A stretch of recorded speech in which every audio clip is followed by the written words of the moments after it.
dan juga ucapan yang benar. Apa sih ucapan yang benar itu? Cirinya 3. Ucapan yang benar itu dia harus beralasan, ada dasarnya, berfaedah, ada manfaatnya, dan on time. Pada ngerti kapan harus diomongkan, kapan jangan diomongkan. Itu visinya ngomong. Kalau menurutmu yang mau kamu omongkan itu tidak ada dasarnya, berarti cuma gosip, tidak usah ngomong. Atau tidak ada manfaatnya, tidak usah ngomong. Atau waktunya nggak pas, tidak usah ngomong. Itu ucapan yang benar. Tidak usah perlombaan ngomong. Di mana-mana orang sudah paham bahwa diam itu lebih baik. Tapi dalam prakteknya orang lebih suka ngomong daripada diam. Nah, kalau petunjuknya Buddha enggak lah. Ngomonglah yang baik-baik saja. Itu kan kayak ceritanya Socrates yang dikenal dengan hukum 3 lapis, threefold law. Jadi kalau ada temenmu ngajak gosip, saringlah gosip itu di 3 level. Kan satu ketika ada orang mau gosip terus datang pada Socrates. Tiba-tiba dia datang, Socrates, tak kasih tahu ya, saya punya kabar tentang muridmu yang dibully di mana gitu. Terus katanya Socrates, sebentar, sebelum kamu ngomong, jawab dulu pertanyaanku. Yang pertama, kamu yakin gak dengan yang kamu omongkan? Enggak sih, itu kan gosip. Kan saya dengarnya dari orang lain juga. Yo. Terus yang kedua, yang kamu omongkan itu baik gak? Isinya kira-kira. Ya enggak lah, mana ada gosip yang baik. Gosip itu kan ngomong yang roto wah, yang roto wow gitu. Enggak ada berita. Kalau biasa-biasa aja kan enggak gosip. Oke. Terus yang ketiga, ada gunanya enggak buatku kalau kamu ngomong itu? Menurutku sih enggak ada. Yang ini cuma enggak jelas juga gosip ya. Makanya katanya Socrates, kalau gitu kamu enggak usah capek-capek ngomong deh. Wong ya belum pasti benar, nggak ada gunanya, ya kan? Nggak jelas juga. Nah, ngapain kita capek-capek ngomong? Itu Socrates. Jadi ya prinsipnya sama, ucapan yang benar. Dia harus ada dasarnya. Jangan mau jadi penyebar gosip. Berfaedah, jangan ngomong sesuatu yang sia-sia. Tiwas energimu habis, nggak ada manfaatnya. Dan yang ketiga harus on time. On time itu ngerti momen, ngerti konteksnya. Jangan ada temanmu meninggal terus kamu bilang, ya biasalah, setiap orang pasti mati, nggak usah nangis segala. Nah itu nggak ngerti momen namanya, ya kan?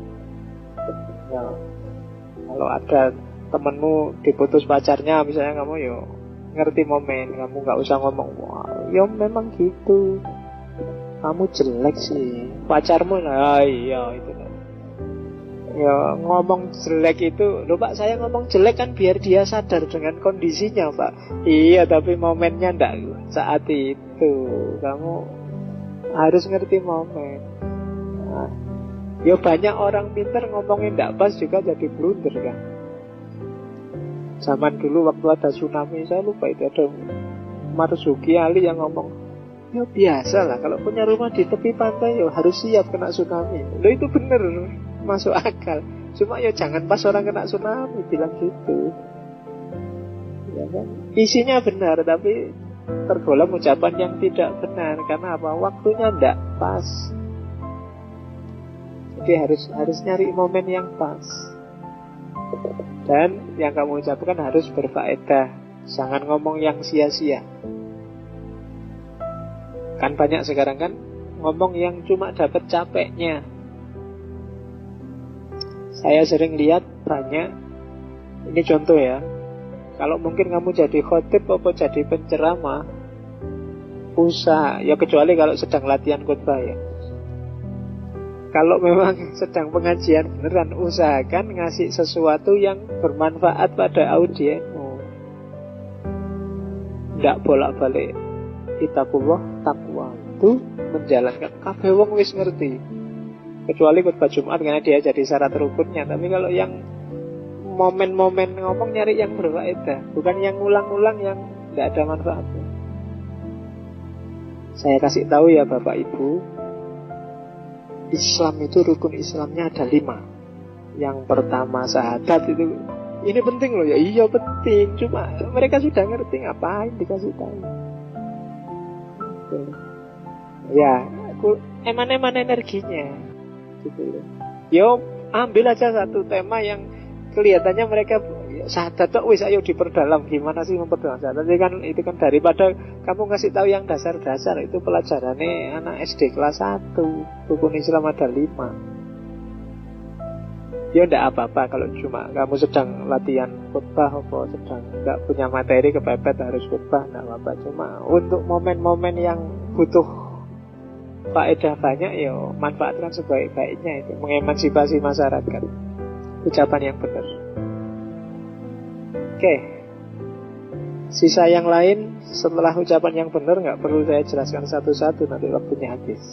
Sekarang kita lihat yang kedua, hukum sebab akibat. Coba diperhatikan, kenapa Buddhisme disebut sangat filosofis. Apa sih sumbernya duka itu? Kalau kita bisa memutus rantai sebab akibat ini, kita terbebas dari duka dan mencapai nirwana. Yang pertama, sumber kita galau, sumber kita duka adalah kebodohan. Maka nyari ilmu itu wajib. Bodoh. Kalau kita bodoh, kenapa sih kalau kita bodoh? Orang bodoh kan gak ada hukumnya, Pak. Masalahnya kalau kita bodoh, yang kita lakukan itu bentuknya keliru mesti dan akan ada karmanya. Bodoh itu kan berarti dia tidak punya wawasan, sehingga yang diomongkan, yang dilakukan keliru. Ketika itu keliru, maka akan balik, ada karmanya. Tidak ngerti aku kalau tidak boleh tidak boleh mukul, tidak ngerti aku kalau nggak boleh mencaci maki, tidak ngerti. Karena tidak ngerti, maka tindakannya salah terus. Karena salah, yang dilakukan selalu menimbulkan karma jelek. Dan selanjutnya, karena tindakannya gitu terus, lama-lama akan membentuk kesadarannya. Kesadarannya juga jadi kesadaran yang keliru tentang kehidupan ini. Ketika kesadarannya keliru, maka lahir dan batinnya, nama dan rupanya itu juga terbentuk secara keliru. Benar salahnya nggak karu-karuan. Karena lahir dan batinnya terbentuk secara keliru, maka aktivitasnya sehari-hari, 6 landasan indria, 6 landasan itu panca indera yang 5 plus akal pikiran juga keliru. Dengan panca indera dan akal pikiran ini kan kita kontak dengan dunia luar. Dasarnya sudah salah. Ketika kita kontak dengan dunia luar, akan melahirkan sensasi, perasaan. Dari sensasi biasanya lahir nafsu, dari nafsu biasanya lahir keterikatan. Dan semuanya keliru karena basisnya sudah keliru. Dan keliru terus akhirnya apa ya? Kita punya utang sudah. Hidup kita tergantung kemana-mana. Hidup kita tidak bebas. Hidup kita terikat oleh banyak hal. Akhirnya ya penjelmaan. Kita tidak bisa tuntas. Kita lahir kembali terus menerus. Makanya itu ada kelahiran. Kalau itu ada kelahiran, berarti ada sakit, ada tua, ada mati. Dan muter terus. Itu yang disebut patikas samudwada. Mata rantai sebab akibat. Ringkesnya ya, kalau kamu bodoh, yang kamu lakukan jelek, mesti keliru. Dirimu juga terbentuk secara jelek, secara keliru. Aktivitasmu juga keliru terus. Keliru berarti apa? Kamu kehilangan hakikat hidup. Ketika itu keliru, ya kamu akan lahir kembali terus. Saya tidak tahu dulu kamu, kehidupanmu sebelumnya apa. Cuma kamu dapat kesempatan, dapat momen untuk ngerti bahwa jangan-jangan dulu aku juga sempat hidup. Itu sudah luar biasa. Kalau di Buddhisme, tidak setiap orang loh punya kesempatan untuk ngincipi, oh iya ya, ada 8 jalan. Oh iya ya, ada 4 hakikat hidup. Ada karmanya masing-masing. Kok kamu bisa ngaji filsafat hari ini dan ketemu Buddhisme? Bagi Buddhisme itu juga karma dari perbuatanmu sebelumnya. Kok pas malam ini waktunya Buddhisme kamu tidak masuk? Itu juga pasti ada karma dari perbuatan sebelumnya. Apapun yang kamu alami, yang kamu rasakan hari ini, itu akibat dari perbuatanmu sendiri. Entah di hidup ini atau di hidup sebelumnya. Patikas samupada. Ada mata rantai sebab akibat yang harus kamu tanggung. Oke, yang hari ini meledak-ledak, ya mungkin dulu kamu prajurit atau tentara. Yang hari ini suka menggurui, ono apa-apa digurui, koncone dinasihati terus. Sapa ngerti dingkuduanu yang dulu kamu kiai. Terus yang hari ini, ya kan gitu logikanya Buddhisme. Oke, kecenderunganmu kemana itu mungkin ya enggak. Bahkan kalau di film-film India itu kan jangankan itu, sama pacarmu di masa lalu aja, kalau sekarang ketemu itu juga ada sambungannya. Oh, kok bergetar ya lihat itu, jangan-jangan dulu soulmate-ku misalnya. Itu Buddhisme. Atau ada hubungan apa ya aku sama dia dulu, jangan-jangan masih punya utang. Lah ya kan modelnya gitu. Lah, kalau di Buddha itu misalnya ada suami istri yang tidak lama, kawin cuma 3 bulan kok istrinya meninggal. Itu berarti apa? Ikatan karmanya cuma segitu. Utang yang harus ditanggung berdua ini cuma itu. Sisanya ya dia harus mungkin punya utang dengan yang lain. Nah itu banyak kisah-kisah Buddhisme yang kayak gitu. Kok tiba-tiba kamu punya teman ini, punya bapak ini, punya adik itu semua ada skenario besarnya. Tidak sekedar kebetulan. Ada utang yang harus kamu bayar. Jodohmu sama bapakmu mungkin sekitar 60 tahun, kalau sama adikmu sekitar 80 tahun. Itu semua sudah ada ukurannya sesuai karmanya masing-masing. Cuma kalau ini belum kebayar, ya besok lahir lagi. Sampai tuntas yang namanya Nibbana atau Nirwana. Oke. Nah, itu yang 12 mata rantai kehidupan. 3 corak kehidupan. Ini ajaran selanjutnya tadi kan. Yang pertama anitya atau anika, yang kedua dukkha, yang ketiga anatta. Kita mulai masuk fase-fase teori yang agak rumit. Jadi hidup ini punya 3 ciri. Ciri yang pertama adalah sementara. Ciri yang kedua adalah samsara, penderitaan. Dan ciri yang ketiga adalah tidak ada inti, tidak ada hakikat.